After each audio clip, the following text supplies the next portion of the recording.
ಮಾಜಿ ಸಚಿವ ಎಚ್.ಡಿ. ರೇವಣ್ಣ ಕೆಲವೇ ಕ್ಷಣಗಳಲ್ಲಿ ನ್ಯಾಯಾಧೀಶರ ಮುಂದೆ ಹಾಜರುಪಡಿಸುವುದಕ್ಕೆ ಎಸ್ಐಟಿ ಅಧಿಕಾರಿಗಳು ಸಿದ್ಧತೆ ಮಾಡಿಕೊಂಡಿದ್ದಾರೆ. ನ್ಯಾಯಾಧೀಶರ ನಿವಾಸಕ್ಕೆ ಕರೆದೊಯ್ದು 14 ದಿನ ಕಸ್ಟಡಿಗೆ ಕೇಳೋದಕ್ಕೆ ಎಸ್ಐಟಿ ಅಧಿಕಾರಿಗಳು ಸಿದ್ಧತೆ ಮಾಡಿಕೊಂಡಿದ್ದಾರೆ. ಬಟ್ ನ್ಯಾಯಾಂಗ ಬಂಧನನ ಕಸ್ಟಡಿನ ನ್ಯಾಯಾಧೀಶರ ಮುಂದೆ ಇವತ್ತು ತೀರ್ಪು. ಬೌರಿಂಗ್ ಆಸ್ಪತ್ರೆಯಲ್ಲಿ ಮೊದಲಿಗೆ ವೈದ್ಯಕೀಯ ತಪಾಸಣೆ ಮಾಡಲಾಗುತ್ತೆ. ಆ ನಂತರ ನ್ಯಾಯಾಧೀಶರ ಮುಂದೆ ಹಾಜರುಪಡಿಸೋದು ಎಸ್ಐಟಿ ಅಧಿಕಾರಿಗಳು ಸಿದ್ಧತೆ ಮಾಡಿಕೊಂಡಿರೋದು. ಕೋರಮಂಗಲದ ನ್ಯಾಯಾಧೀಶರ ಮನೆಗೆ ಕರೆದೊಯ್ಯಲಿದೆ ಎಸ್ಐಟಿ ಟೀಮ್.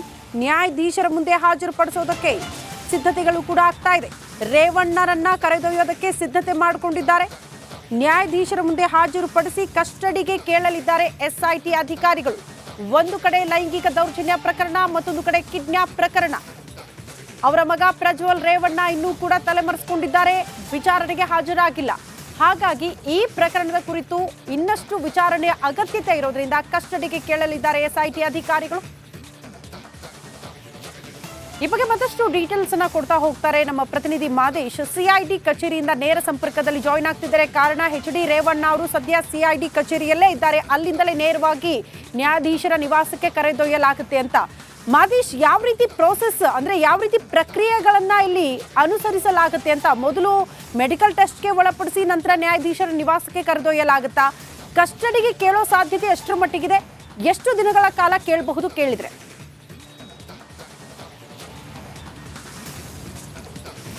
ಶ್ರುತಿ, ಖಂಡಿತವಾಗ್ಲೂ ಇದೊಂದು ಕಿಡ್ನಾಪ್ ಕೇಸ್ ಆಗಿರೋದ್ರಿಂದ ಖಂಡಿತವಾಗ್ಲೂ ಕೂಡ ಆರೋಪಿಯನ್ನ ಕಸ್ಟಡಿಗೆ ಕೇಳುವಂಥದ್ದು ಎಸ್ಐಟಿ ಅಧಿಕಾರಿಗಳ ಒಂದು ಮೊದಲ ಸ್ಟೆಪ್ ಆಗಿರುತ್ತೆ. ಯಾಕಂದ್ರೆ ಈ ಒಂದು ತನಿಖೆಯಲ್ಲಿ ಆರೋಪಿಯ ಹೇಳಿಕೆ ಆಗಿರ್ಬೋದು ಮತ್ತು ಸ್ಥಳ ಮಹಾಜರು ಪ್ರಕ್ರಿಯೆ ಆಗಿರ್ಬೋದು, ಜೊತೆಗೆ ಆ ಆರೋಪಿ ನಿಜಕ್ಕೂ ಕೂಡ ಕೃತ್ಯ ಎಸಗಿದ್ದಾರಾ ಇಲ್ಲ ಅನ್ನೋಂಥದ್ದನ್ನ ಕಂಡುಹಿಡಿಯೋದಕ್ಕೆ ಆರೋಪಿಯನ್ನ ವಿಚಾರಣೆ ಮಾಡುವಂತ ಕೆಲಸ ಆಗುತ್ತೆ ಇಲ್ಲಿ.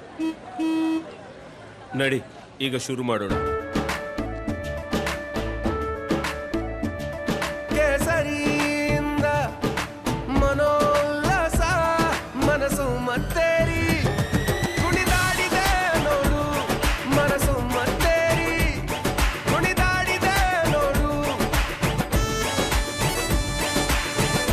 ಕ್ಷಣ ಕ್ಷಣವೂ ಆಚರಿಸಿ ಕೇಸರಿ ಹಬ್ಬ. ವಿಮಲ್, ಬಾಯಲ್ಲಿ ಹೇಳಿ ಕೇಸರಿ. ಯಾಕಂದ್ರೆ ಹೆಚ್ಚಿನ ವಿಚಾರಣೆ ಮಾಡಬೇಕಾಗುತ್ತೆ. ಈ ಒಂದು ಕಾರಣದಿಂದಾಗಿ ಅವರನ್ನ ಕಸ್ಟಡಿಗೆ ಎಸ್ಐಟಿ ಅಧಿಕಾರಿಗಳು ಕೇಳ್ತಾರೆ. ನಿನ್ನೆ ಸಂಜೆ 7 ಗಂಟೆಗೆ ಅವರನ್ನ ಬಂಧಿಸುವಂತ ಕೆಲಸವನ್ನ ಮಾಡಲಾಗಿತ್ತು. ಬಂಧಿಸಿದ ಆದ್ಮೇಲೆ ಅವರನ್ನ ಮೆಡಿಕಲ್ ಟೆಸ್ಟ್ ಮಾಡಿಸ್ಕೊಂಡು ಈಗಾಗಲೇ ಕರೆತಂದು ಸದ್ಯಕ್ಕೆ ಅವರನ್ನ ತೀವ್ರ ವಿಚಾರಣೆ ಮಾಡುವಂತ ಕೆಲಸವನ್ನ ಮಾಡಲಾಗ್ತಿದೆ. ಈಗಾಗಲೇ ಒಂದಷ್ಟು ಹೇಳಿಕೆಗಳನ್ನ ರೇವಣ್ಣ ಅವರು ಕೂಡ ಕೊಟ್ಟಿದ್ದಾರೆ. ಆದ್ರೆ ಪೊಲೀಸರು, ಎಸ್ಐಟಿ ಟೀಮ್ ಎಲ್ಲ ಆಂಗಲ್ನಲ್ಲೂ ಕೂಡ ಈ ಒಂದು ಪ್ರಕರಣಕ್ಕೆ ಸಂಬಂಧಪಟ್ಟಂತೆ ಅವರ ಹೇಳಿಕೆಗಳನ್ನ ಮ್ಯಾಚ್ ಆಗುತ್ತಾ ಇಲ್ವಾ ಅನ್ನೋದನ್ನ ತಾಳೆ ಮಾಡಬೇಕಾಗುತ್ತೆ. ಜೊತೆಗೆ ಎಲ್ಲಿ ಕೃತ್ಯ ನಡೆದಿತ್ತು ಅಲ್ಲಿಗೂ ಕೂಡ ಸ್ಪಾಟ್ಗೆ ಕರೆದುಕೊಂಡು ಹೋಗಬೇಕಾಗುತ್ತೆ. ಹೀಗಾಗಿ ಎಸ್ಐಟಿ ಅಧಿಕಾರಿಗಳಿಗೆ ಎಚ್.ಡಿ. ರೇವಣ್ಣ ಅವರು ಕಸ್ಟಡಿಗೆ ಬೇಕೇ ಬೇಕು. ಹೀಗಾಗಿ ಇವಾಗ ಅವರನ್ನ ನ್ಯಾಯಾಧೀಶರ ಮುಂದೆ ಕರೆದುಕೊಂಡು ಹೋಗಬೇಕಾಗುತ್ತೆ. ಯಾಕಂದ್ರೆ ಇವತ್ತು ಸಂಡೇ ಇರೋದ್ರಿಂದ ಇವತ್ತು ಕೋರ್ಟ್ ಇಲ್ಲ. ಹೀಗಾಗಿ ನ್ಯಾಯಾಧೀಶರ ಮನೆಗೆ, ಕೋರಮಂಗಲದಲ್ಲಿರುವಂತಹ ನ್ಯಾಯಾಧೀಶರ ಮನೆಗೆ ಕರೆದುಕೊಂಡು ಹೋಗ್ತಾರೆ. ಹೋಗುವ ಮುನ್ನ ಒಂದು ಸಾರಿ ಮತ್ತೊಮ್ಮೆ ಮೆಡಿಕಲ್ ಚೆಕಪ್ ಮಾಡಿಸುವಂತ ಸಾಧ್ಯತೆ ಇರುತ್ತೆ. ಯಾಕಂದ್ರೆ ಅವರಿಗೆ 60 ವಯಸ್ಸಿಗಿಂತಲೂ ಮೇಲಾಗಿರೋದ್ರಿಂದ ಮೆಡಿಕಲ್ ಸ್ಟೇಬಲ್ ಏನಿದೆ ಅನ್ನೋದು ಅವರ ಹೆಲ್ತ್ ಅನ್ನ ಪರಿಶೀಲನೆ ಮಾಡುವಂತ ಸಾಧ್ಯತೆ ಇರುತ್ತೆ. ಅಥವಾ 24 ಗಂಟೆ ಇನ್ನೂ ಕೂಡ ಆಗಿಲ್ಲ. ಯಾಕಂದ್ರೆ ನಿನ್ನೆ ರಾತ್ರಿ 8:30 9 ಗಂಟೆ ಸುಮಾರಿಗೆ ಅವರ ಮೆಡಿಕಲ್ ಟೆಸ್ಟ್ ಅನ್ನ ಮಾಡಲಾಗಿದೆ. ಹೀಗಾಗಿ ಇನ್ನೂ ಕೂಡ 24 ಗಂಟೆ ಆಗಿಲ್ಲ. ಮೆಂಟಲ್ ಸ್ಟೇಬಲ್ ಅಂದ್ರೆ ಅವರ ಹೆಲ್ತ್ ಸ್ಟೇಬಲ್ ಇರ್ಬೋದು. ಹೀಗಾಗಿ ಮೆಡಿಕಲ್ ಟೆಸ್ಟ್ ಮಾಡಿಸಲೂಬಹುದು, ಇಲ್ಲ ಮಾಡಿಸದೇನೆ ಇರ್ಬೋದು.